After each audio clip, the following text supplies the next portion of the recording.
Welcome to F-86 Sabre Startup Training. I'm Top Gun with the AKA War Dog Squadron. I'll be working today off of checklist version 1.3. So let's go ahead and just jump right in here. Let's go ahead and close the canopy first so we don't have to deal with engine noise. That's this switch right here. Push it forward, which we'll probably need to right click. And one control that's kind of easy to miss because it's tucked way down where you don't see it too well. The oxygen right here, down by your knee. Go ahead and rotate that to the forward on position. And let's have the ground crew connect exterior power. So bring up the comm menu and then F8 and then F2 for ground power and F1 for on. Chief, turn on the ground power. Copy. Ground power is now on. So let's turn on the interior lights. You've got a emergency floodlight here, but for regular panel and instrument lights, you'll be using these two rheostats. So there's the console and there's the instruments. And there's also a separate lighting control just for this little guy up here, the little compass. That's kind of buried behind the fuselage here. Put this switch into the right position to turn him on. And while we're at it, we'll go ahead and do exterior. We'll put the outside navigation lights to flash.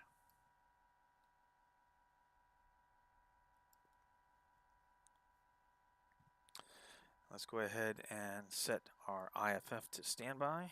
This rotary right here, just one click over. And let's turn on our radio to transmit receive, which is one click over to TR, and select your channel for local ATC. This aircraft, like the World War II modules in DCS, this aircraft cannot select a frequency manually. It just has a set of presets which have to be done in the mission editor. So if you're making a mission, be sure to set the channels for your radio. If you're in somebody else's mission, they should have a briefing file that'll tell you what channels are for what. So let's contact ATC and get clearance. So let's bring up the comms menu again, and F5 for ATC, F1 for your airbase, and F3 for startup. Kudasi, Springfield, 1-1. Request startup. Springfield 1-1. Kutaisi, cleared for startup. And at this point, if you have exterior fuel tanks loaded, you can turn them on with this rotary depending on what position you have them at. I don't have any, so I'm leaving this off. Let's go ahead and get rid of the comm menu.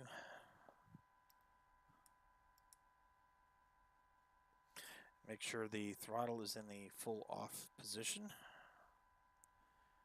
let's go ahead and get started with the engine. So engine master switch up to on. And the next couple of steps are going to be done in relatively quick sequence.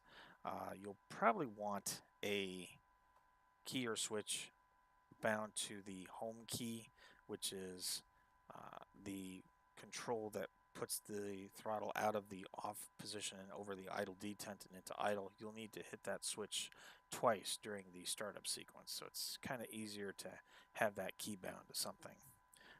But what we'll be doing here is we'll be putting this switch into the starter position for probably about 5 to 7 seconds, and then flip it up into the battery position.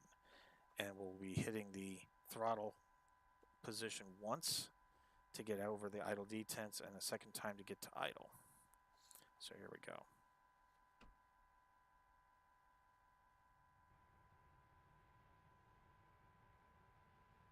After about 7 or 8 seconds, put it into the up position and hit the throttle. Percentage will stabilize right or close to around 10. Hit it again to get it up into full idle position.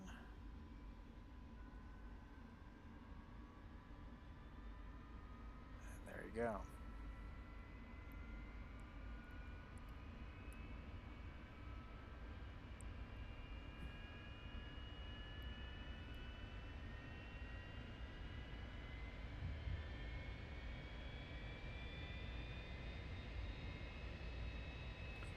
And once it's stabilized, we can go ahead and have ground crew turn off exterior power.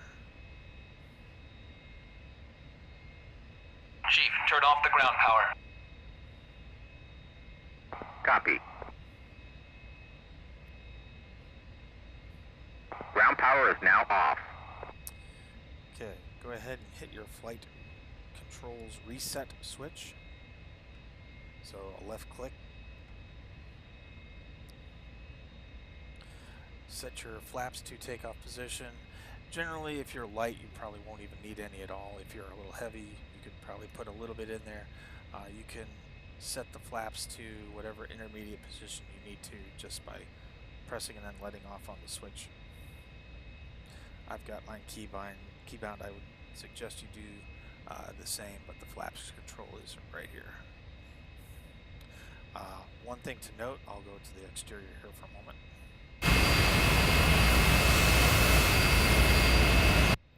Please note that the air brakes are automatically deployed when you start the aircraft. They don't start in, and there's no indication in the cockpit that they're deployed. So you got to remember to pull those in. The air brakes is directly on the throttle, so you'll want to keybind those as well. They don't hold an intermediate position. They're just simply all on or all off, but they do take a good while to open and close. I'll get out here for a second.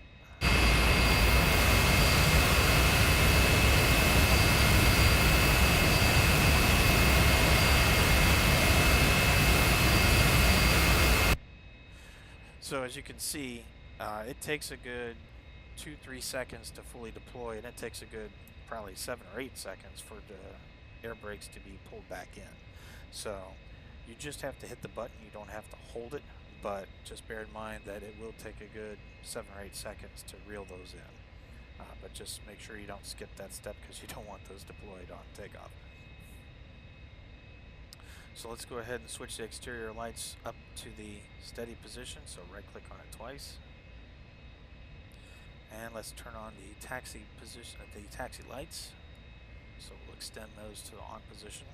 And notice where those are. I'll show you outside.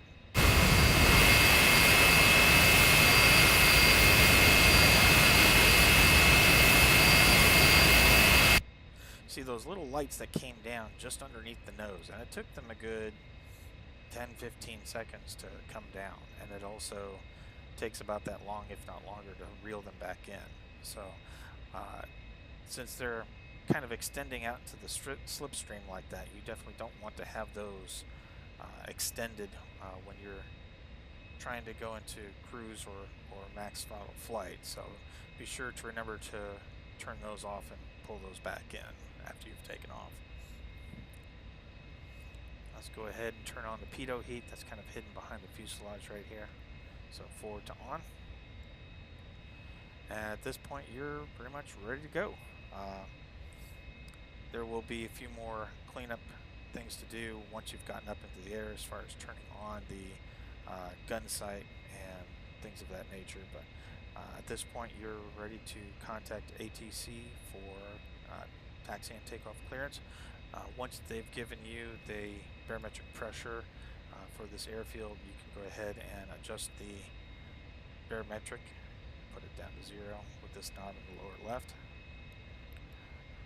But other than that, you're good to go. Now, taxiing in this aircraft is a little tricky, but I will go ahead and cover that in the next video. That'll merit its own video just for taxi and takeoff.